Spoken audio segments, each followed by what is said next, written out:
Finding a gift for your child that isn't a phone or a smartwatch doesn't have to be hard. Emily Harrison, owner of Emily Harrison Consulting, is here with non-tech gift ideas for kids and teens. Thanks so much for being here with us. Thank you so much for having me. I cannot believe we are already talking about Christmas gift ideas, so it's kind of snuck up on all of us, I'm sure. Yes, seriously. My husband and I just started shopping for our little baby, and this is actually something that we really keep in mind because there's so many electronic and tech toys these days, and we are trying to stay away from them, and it seems like a lot of other parents are too. That is great, and I'm so glad to hear that, and I think we've really kind of made this shift in the past maybe year, 18 months, where we're saying, okay, all this tech that we've pushed into kids' lives thinking that was going to give them 21st century skills is actually harming our kids more than helping them.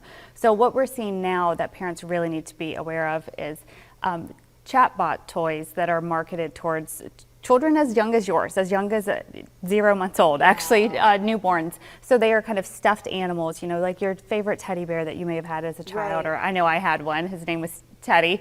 Not very exciting, but now they're taking and putting microphones and data in there and recording these conversations from kids. So we want to make sure that we're not buying these items for our children. Yeah, that's definitely alarming because I'm sure some people don't know that when they're buying these toys. Right, and they're marketed for children, so we want to assume that they're safe. But we know that these chatbots are really harmful for kids. Common Sense Media is saying keep these things away from anybody under the age of 18. So we want to make sure that we're not putting these into the hands of little kids and instead putting things in there that kind of spark imaginative and creative play. Yeah, can you tell us also a little bit about your consulting business and how your work ties in with what we're talking about today? Yeah, sure. So I do a lot of work within schools and churches, kind of helping present around technology policies to kind of help take what the data and the research is and kind of give parents really practical advice on things to do instead. So I'm a big advocate of landline phones. So if you're thinking, hey, maybe it's time to give my kid a little bit more autonomy, thinking about landline phones instead of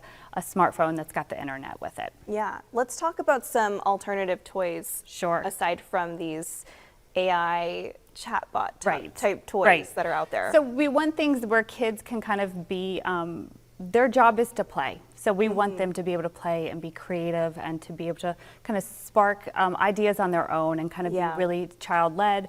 You know, and sometimes that's going to deal with other kids and maybe a parent or a sibling, somebody in the home where maybe there's a little bit of conflict, but those are good things for kids to kind of push through. So thinking about toys like blocks that you can build with, but someone knocks over your blocks and that's frustrating, and that's a learning experience for children.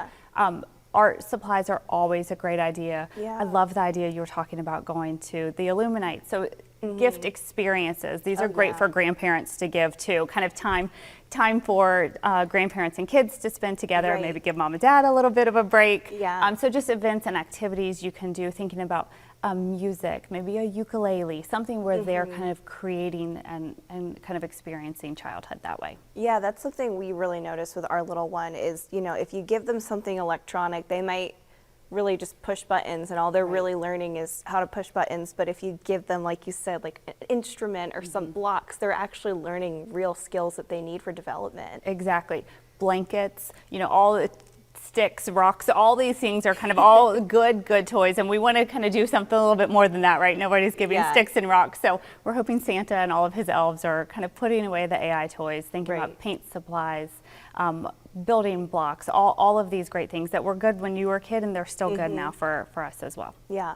What about for the teens? Because I know that they could be probably a little more pushy when it comes to wanting the smartphones or tablets or watches. Exactly. And I am a mom of middle schoolers, so I understand. So that's really where we are looking at those experiences. Maybe a gift card to the movie to go with your friends, something like that. Going and doing experiences together, going hiking, kind of taking a day where you're going, okay, let's pick your favorite restaurant and go and do this as an experience as a family. You're taking a kind of a car load of kids and doing things together. Other toys like that, still Legos, some of these big kits can still be really great.